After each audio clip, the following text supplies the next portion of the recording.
My name is Elodie Hale. I'm 33, and last year I walked away with $68 million after selling the company I built from nothing. But my own family. They still remember the girl who used to sleep in her car just to finish college. The one they laughed at, called a loser, and told to stop dreaming and get a real job. Fast forward, and one morning my phone rings with a number I deleted years ago. My mom's voice, on the other end. Your brother got us into some bad investments. We're $320,000 in debt. The bank is taking the house and you owe us, Elodie. You wouldn't be anything without us. They didn't ask. They demanded. My parents and my brother showed up at my door ready to collect what they called repayment for raising me. I paid every single cent of that $320,000, just not the way they expected. If you want to know exactly how I made sure they never asked me for another dime, stay until the end. Hit that subscribe button and turn on notifications so you don't miss what comes next, because this one gets ugly. Growing up in Madison, Wisconsin, our house always felt like it belonged more to my younger brother than to me, Bronson Hale and Salem Hale. My parents never hid their preferences. Dad worked long hours as an electrician, came home tired, and still found energy to drive Truett Hale to every hockey practice. Mom, who handled the books at a local credit union, proudly showed off pictures of Truett in his varsity jacket, while my report cards gathered dust in a drawer. They bought him his first car the day he turned 16, a used silver Tacoma, and told me a girl didn't need wheels when buses ran just fine. Whenever I talked about computers or coding, Dad would laugh and say daughters were supposed to find stable jobs, maybe marry someone who could take care of them. Mom nodded along, adding that dreaming too big only led to disappointment. I learned early that money in our house flowed one way, toward the sun. By the time I started high school, I was already teaching myself HTML on a second-hand laptop I bought with birthday cash from an aunt. Truett, meanwhile, got new skates, new sticks, private coaching. When he decided college wasn't for him after one semester, my parents didn't blink. They simply shifted the tuition money into a bigger truck for him and said boys needed room to figure things out. I, on the other hand, filled out every scholarship form I could find. The day I got accepted to the state university 2 hours away, Mom sighed and asked how I planned to pay for it. Dad offered exactly one sentence. You're smart enough to figure it out yourself. That was the extent of their help. So I did.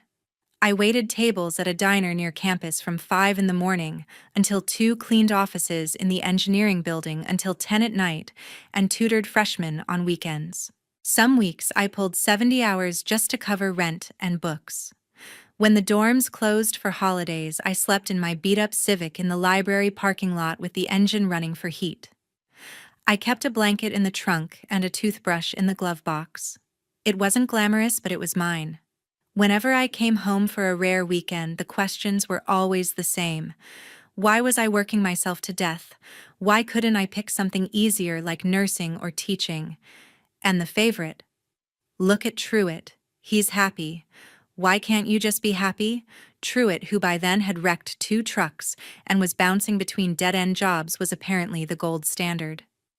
Mom once found my class schedule printed on the back of a diner receipt and shook her head. This is why people think we're trash, she whispered to Dad loud enough for me to hear. Our daughter sleeping in a car like some homeless person. Dad just shrugged and handed Truett another 20 for gas. I stopped coming home after that. The few times I answered their calls, the conversation lasted 30 seconds before they asked when I was sending money or why I couldn't be more supportive of my brother's entrepreneurial spirit, which at the time meant selling vape pens out of his bedroom. The last time I stepped foot in that house before everything changed, Truett was 22 and still living rent-free in the basement. Mom had just bought him a new flat screen because he worked so hard. I was 24, carrying $40,000 in student loans and hadn't slept in a real bed in weeks. They looked at me standing in the doorway with a duffel bag of laundry and said almost in unison, "You look tired. Maybe you should give up this computer nonsense and come home." I smiled, told them I had an early shift, and left. That was the day I decided the next time they saw me, it would be on my terms, not theirs. Leaving that house for good turned out to be easier than I ever imagined. I moved south to Austin with nothing but 2 suitcases and the old Civic that had doubled as my bedroom, more times than I cared to count. The city felt alive in a way Madison never had, full of people building things instead of waiting for handouts. I rented the cheapest studio I could find, a 600 square foot box above a laundromat, and got to work. For the first couple of years, my routine never changed. I coded all day, picked up night shifts bartending when the money ran low, and crashed for 4 hours before doing it again. My cousin Lakeland Hale, the only family member who ever checked on me without an agenda, would call every few months from Atlanta just to make sure I was eating. She was a lawyer specializing in debt collection and foreclosure cases, and whenever I vented about being broke, she'd laugh and say one day I'd be the one collecting. The idea that became everything started as a side project.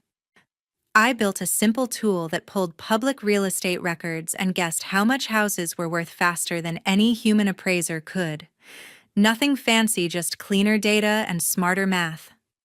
Dr. Patricia Klein, my old computer science professor who had stayed in touch after graduation, saw the early version and sent me $75,000 with a single email. "Don't waste this." That check bought servers, coffee, and the first real desk I ever owned. Crosby Vaughn, a sharp developer I met at a local meetup, quit his corporate job to join me when we had exactly 12 users and 0 revenue. We worked out of that studio, taking turns sleeping on the floor when deadlines hit. Investors started noticing. First 100,000, then 1 million, then numbers I couldn't say out loud without laughing.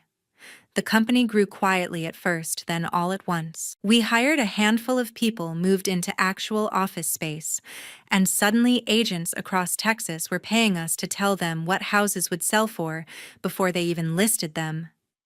Every milestone felt surreal, but I kept my name off the press releases and my face out of the photos. The fewer people who connected me to the business, the better. Back in Madison, my parents and Truett had no idea any of this was happening. To them, I was still the stubborn daughter who disappeared to chase internet nonsense. Mom would occasionally leave voicemails asking if I had found a husband yet. Dad sent one text a year on my birthday that just said, "Hope you're okay." Truett never reached out at all. I let the calls go to voicemail and deleted the messages without listening to most of them. Lakeland was the only one who knew the real numbers. When the first big funding round closed, she flew down to celebrate and nearly cried when she saw the new office.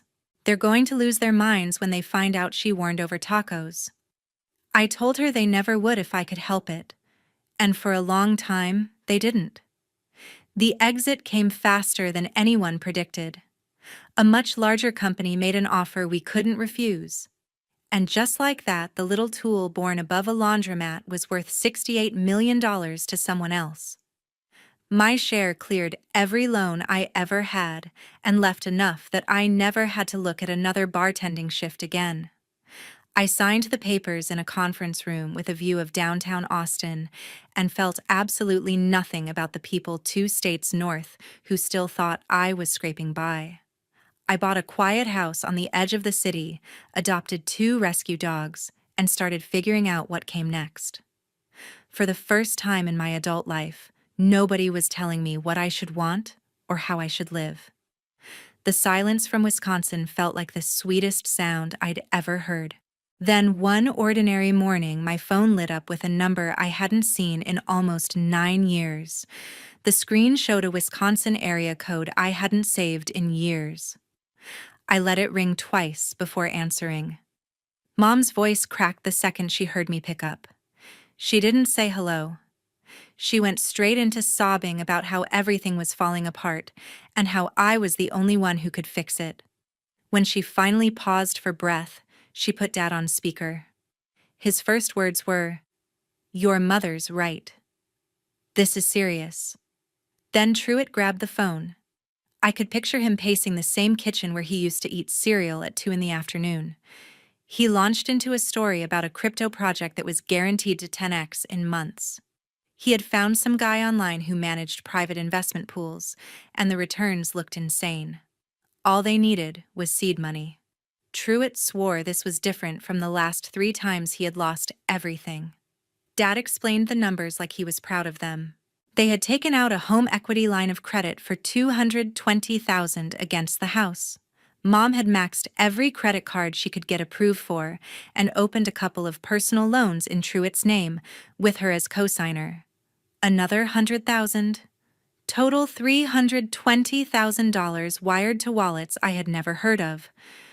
At first, the account balances climbed fast. Truitt sent screenshots of 6-figure gains and talked about buying Mom a new car and paying off the house early.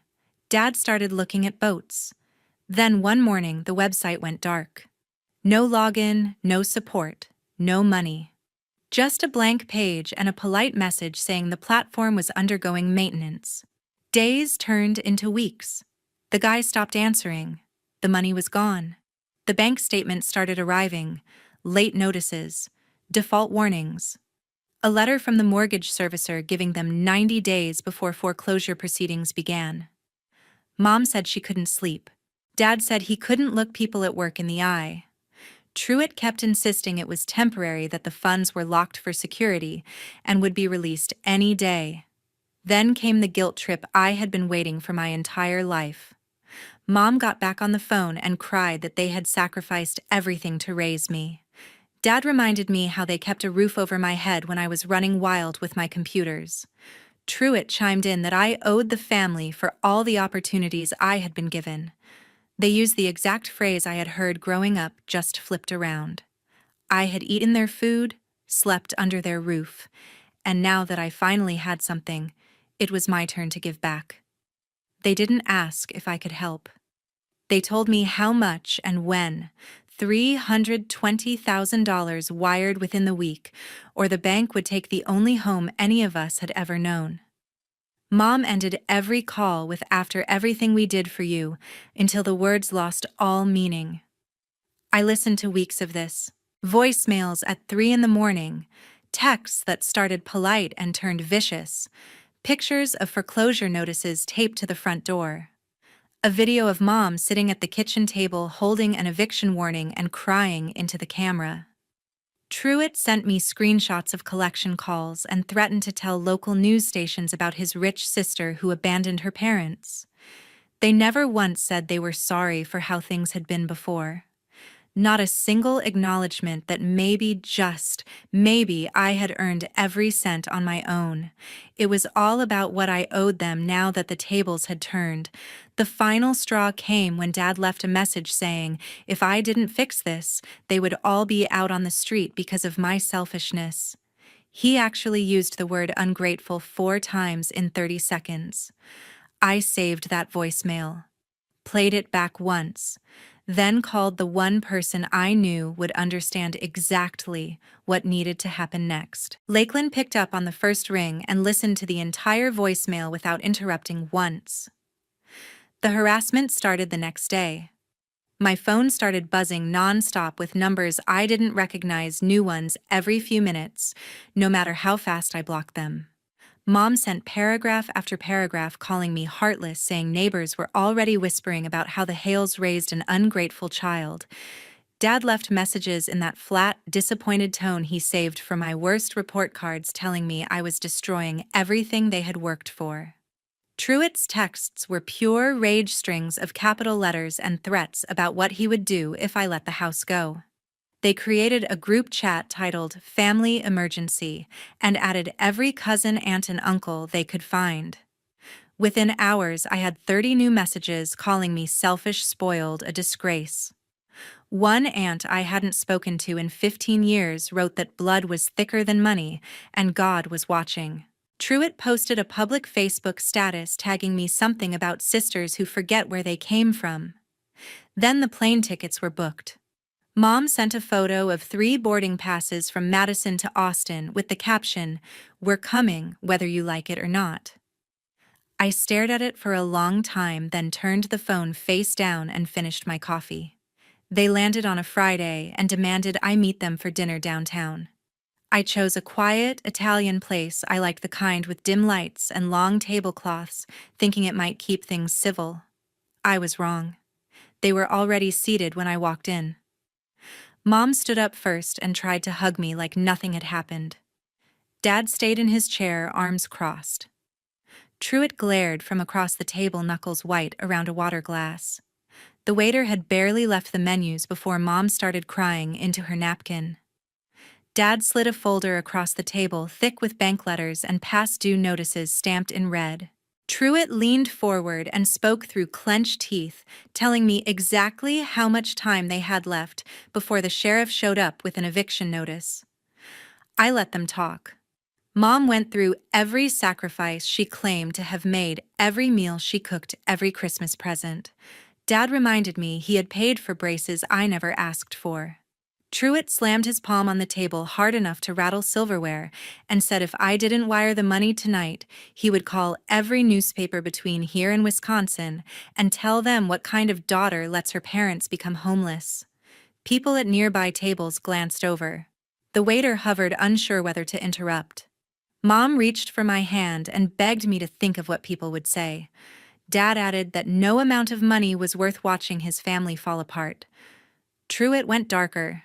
He looked me dead in the eye and said if the house was gone, he didn't see the point in sticking around anymore. He let the silence hang just long enough for the implication to land. I waited until the waiter brought bread.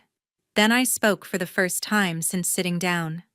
I told them I remembered every year they chose Truett's hockey fees over my textbooks. Every time they told me girls didn't need college as much as boys did. Every night I slept in a parking lot so I wouldn't drop out. I reminded them they hadn't attended my graduation, hadn't called when I got my first real job, hadn't noticed when I stopped coming home altogether. Mom tried to interrupt with more tears. Dad told me this wasn't the time for old grudges. Truett laughed bitter and loud and said I was proving exactly why they never invested in me. I closed the folder and slid it back. I said no. Truett stood up so fast his chair scraped across the floor. He called me every name he could think of, voice rising until the manager appeared. Dad grabbed his arm and pulled him toward the door. Mom stayed seated, mascara running, whispering that I was killing her. They left without eating. I paid the bill and walked home under a sky that finally felt completely mine. The weeks that followed were relentless. Every morning began with a fresh wave of notifications. Mom created new accounts just to leave comments on my old photos, calling me a monster in front of strangers. Dad started emailing from his work address long paragraphs about how the stress was affecting his health and how disappointed he was in the person I had become. Truett escalated to voice messages that lasted minutes, screaming that I was choosing money over blood and that karma would get me. They pulled in every relative who would listen. My inbox filled with messages from second cousins and great aunts I barely remembered, all repeating the same script about family duty and forgiveness. One uncle left a voicemail saying he had always known I was different, and now everyone could see why. Another cousin sent a private message threatening to share my address online if I didn't fix things. The group chat never stopped. Someone posted screenshots of the foreclosure notice taped to the front door. Someone else shared a photo of Mom holding a cardboard box labeled kitchen like they were already packing. Truett added a countdown timer titled Days Until We Lose Everything and updated it daily. The guilt was meant to drown me. I muted everything and focused on breathing. One evening, after deleting another string of threats, I opened my contacts and scrolled to the one person who had never asked me for anything. Lakeland Hale answered before the second ring. I told her I was ready to talk about options. She didn't ask why now. She just said to send her every document they had ever mentioned. I forwarded the folder scans Dad had left at the restaurant, the screenshots Truett had sent, every email and letter I had saved. 2 days later, Lakeland called back. She had spent hours digging through public records and speaking quietly with contacts at the bank and credit unions. The picture she painted was better than I could have hoped. Because every loan had been taken out jointly, all three of them appeared on every signature line. The house was the collateral for the largest piece, and the lender was already tired of sending notices. Mortgage notes like theirs traded on secondary markets all the time, especially once payments were 90 days late. Investors bought them at steep discounts just for the right to collect or foreclose. Lakeland explained the process like she was ordering coffee. The bank wanted the mess off their books. The credit card companies would rather sell the debt for pennies on the dollar than chase three people who had nothing left to give. She had already reached out to a broker she trusted and floated a number. The response came back within hours. The entire package, all $320,000 of debt, could be purchased for just over $210,000 if we moved fast. She asked if I was sure. I told her I had never been more sure of anything. We set up a new LLC with an address in Delaware and a name that meant nothing to anyone who knew me. Lakeland handled the paperwork from Atlanta while I wired the money from an account my family would never find. The transaction closed quietly. One morning, the lender received full payment from an anonymous buyer. By that afternoon, the note belonged to us. Lakeland sent me the confirmation email with a single line. "Congratulations. You now own your childhood home twice." I stared at the screen for a long time, feeling the weight of every year I had carried finally shift into something I could control. The next steps were simple, almost routine for someone who did this for a living. Lakeland drafted the demand letters and the notice of acceleration. Everything followed state law to the letter. The first official envelope arrived at the house in Madison a week later. It wasn't from the old bank anymore. It was from the new owner of the debt, and it carried a deadline they could not negotiate away. The envelope landed on the doormat in Madison like any other piece of mail.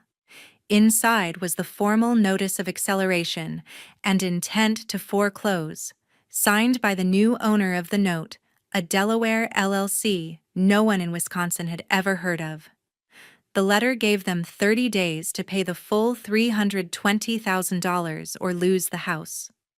No negotiation, no payment plan, no extensions. Mom called within minutes, hysterical. Dad got on the line demanding to know who had bought the debt and why they were being so cruel. Truitt left a string of voicemails promising lawsuits, claiming harassment, threatening to find out who was behind the company. None of them ever guessed. Lakeland filed everything by the book. When the deadline passed without a cent, she initiated the foreclosure process in Dane County Court. The judge signed the order in less than 2 weeks. A public auction was scheduled exactly 91 days from the first notice, standard Wisconsin procedure. During those 3 months, the calls kept coming. They tried everything, begging, bargaining, accusing me of hiding behind lawyers, claiming Mom's blood pressure was dangerous, saying Dad had to take unpaid leave because he couldn't focus at work. Truitt told anyone who would listen that his sister was trying to murder their parents by taking their home. They even started a GoFundMe that raised $800 before it was reported and shut down. None of it changed a thing. The morning of the eviction arrived cold and gray. A Dane County Sheriff's deputy knocked on the door at 8 sharp. Dad answered in his bathrobe, face pale. Mom stood behind him, clutching a laundry basket already half-packed with photographs. Truitt was nowhere to be seen until the deputy asked for all occupants. He appeared from the basement in sweatpants, shouting that this was illegal, that they had rights, that someone would pay for this. They were given exactly 1 hour. Whatever they could carry in their arms was theirs. Furniture, appliances, the flat screen Truitt loved, everything stayed. Mom tried to take the kitchen table where we used to eat holiday dinners. The deputy gently explained it was now property of the line holder. She left it in the driveway and walked away crying. Neighbors watched from across the street. Someone filmed on a phone. By that afternoon, the video was circulating on local Facebook groups with captions about how sad it was to see a family lose everything. No one knew the full story, and I never corrected them. The auction took place on the courthouse steps 3 weeks later. Lakeland attended through local counsel. Only 2 bidders showed up besides our LLC. When the gavel fell, the house sold for $198,000, less than half what my parents originally paid 25 years earlier. The Delaware company now owned the deed free and clear. I never set foot in it again. A property manager I hired gutted the dated kitchen, painted the walls, and listed it for rent. New tenants moved in before the grass had time to grow long. 2 years passed quietly. Dad took early retirement with a reduced pension and a mountain of medical bills. Mom picked up part-time shifts at the same credit union where she used to work now as a teller instead of a loan officer. They rent a 1-bedroom apartment on the east side of Madison, the kind with thin walls and a coin-operated laundry in the basement. The silver Tacoma is long gone. They share a 10-year-old Corolla that needs new brakes. Truett filed Chapter 7 bankruptcy 6 months after the eviction. The judge discharged what little debt he still controlled personally, but the foreclosure stayed on his credit for the full 10 years. He bounces between warehouse jobs and lives in a studio above a bar that smells like old beer. The last time Lakeland checked public records, he had 2 active warrants for unpaid parking tickets. I changed my phone number, forwarded mail to a private box, and removed every trace of my address from the internet. Lakeland still calls on holidays, but no one else from that side of the family has a working way to reach me. The few who tried through her were told politely that I was no longer available. Some people might call it cruel. I call it the only boundary they ever respected. When someone treats you like an ATM with legs, the kindest thing you can do for them and for yourself is let them learn what happens when the machine finally says insufficient funds. Real consequences are the only teacher some people ever listen to. Thank you truly for staying with me until the very end of this story. If anything in it hit close to home or made you think about your own family dynamics, please share your thoughts in the comments. I read every single one. Your stories matter just as much as mine. See you in the next story.